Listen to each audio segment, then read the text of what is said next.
Corn, he's in the house. Woo woo! I'm in the house today. Yeah, sorry I missed you guys yesterday. It's amazing how much I miss you guys every single day that I don't make it into this room, which is rare. And I love what Lee said, and everybody says this all the everybody always says, I love this topic. You know what? It hit me today when Lee said it. I love all of you so much. I mean, seriously, every topic that we have in this room is absolutely amazing because of it, like the every angle you can think of and every perspective that I don't care who it is, man. If you come in this room, something is going to speak to you because we have all so many different ideas and conversations around this. So it's like a master, it's like a, I don't know, it's like an ultimate master class for everyone on the planet. So thank you all. So I'm going to start with, the definition of balance. And I kind of looked at some stuff, and definition of balance in life means having enough time for school, work, family, and community, right? And another definition that looked like a little more of a dictionary was the mental steadiness or emotional stability, a habit of calm behavior. So, and let me see, a habit of calm behavior, judgment, etc. It's a state of body equilibrium. And these two things really matched up with where my thought was going, and I was starting with my calendar. That's right where my thought went, to look at my calendar and, is my day balanced? Is my life balanced? Do I have balance? And I remember Glenn, not too long ago, talking about, man, it was when we were talking about creativity. If your calendar is so packed, you left no room for creativity, right?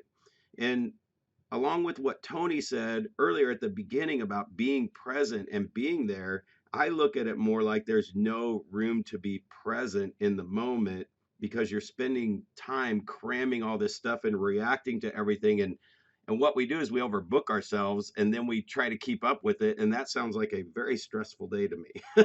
So my calendar is completely modeled after what I got out of David Allen's book, Getting Things Done. Michelle and I talk about this a lot. Not that anybody else doesn't, but I think we talk about it a lot, a lot.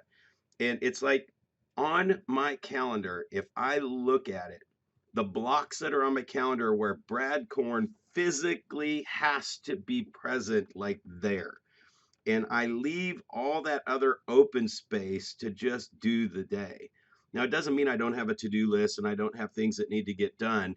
But what's awesome is I get the important things are there. My body has to be somewhere. That's on the calendar. And then I get to do whatever else I can fit in the rest of the day. So it doesn't look a whole lot different. It's just that I get to get things done as I get them done, right? So those people appointments leave white space. Now, this week, there is no white space. So whenever I get to a week where Brad Korn's physical body has to be somewhere pretty much most of the day, in fact, if I just look at my calendar right now, I think I've got 6 hours of the whole week that have white space in them. Not even that, maybe. So those weeks do look a little stressful when I first look at them, because it's like, if anything else comes up, or if I want to do anything else, it ain't happening this week. I'm committed. But the second thing is, for the balance part, is the systems give me the absolute must do's to keep everything going. So I've talked about this a lot. My campaigns and action plans are running on everything that I've got going on out there.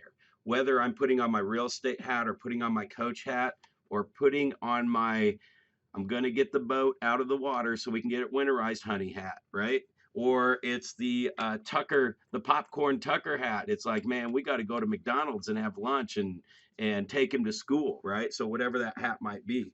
So those must do's come out of my system, and they tell me what to do before the sun comes up. So by the time the sun comes up, honestly, I just get to ride the day, is what I call it. Or what it really allows me to do is be present. So I get to observe what's happening around me. I get to consume everything that's happening. I mean, it's like right now. I mean, I get to consume the information you guys are sharing because I'm not doing something else. The system's there, and those things are going to get done before I go into the day, right? So I get to enjoy the moment. So I'll leave it with this. When Yulise was talking about enjoying life and on that. So I am an off the chart ADHD or whatever. It's like my mind is racing 1,000 miles an hour. I can look like the guy that's doing 10 things at once. I said, look like I probably am bouncing from one thing to the next. But when my kids like were struggling with this and they went and got tested and they're all of them came back, oh my gosh, Dad, I have ADHD. They give me medicine for it. You need to go get checked.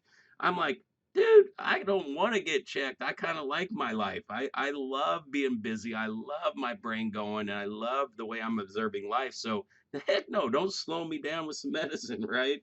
So it just allows me to give myself permission to be all over and I like it. So when we look at balance, it's like what's the mental steadiness and emotional stability?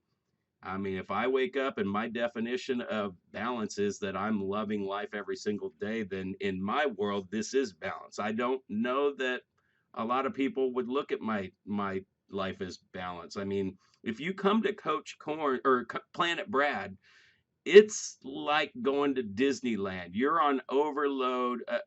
You're on overload until you leave, man. There is stuff going on all over. You're gonna see a roller coaster over here. You're gonna see a spinny thing over there.